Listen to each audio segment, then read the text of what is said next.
আসসালামু আলাইকুম ভাই ভাই এক গরু থেকে সবাইকে স্বাগতম। আশা করি সবাই ভালোই আছেন। আমি প্রায় আজকে নিয়ে 7 দিন হচ্ছে আপনার নতুন একটা গরু নিয়ে আসছি রানীগঞ্জ হাট থেকে। মাশাআল্লাহ গরুটা এইটা অনেক সুন্দর, গরুটা অনেক রুচি, সব কিছু ঠিকঠাক আছে। ওর আসলে কৃমির ডোজ দেওয়া পড়েনি ঠিকভাবে, ওষুধপাতি জিঙ্ক এগুলো খাওয়ানো পড়েনি, যার কারণে একটু উচি কম ছিল।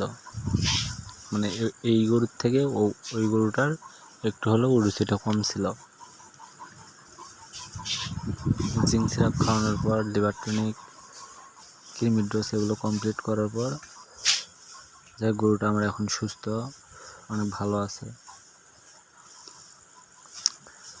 সকালবেলা এটা খাবার দিলাম। এটা হচ্ছে বাছুরকে শুধু সাদা পানি, সকাল করে সাদা পানি এটা দিতেই হবে।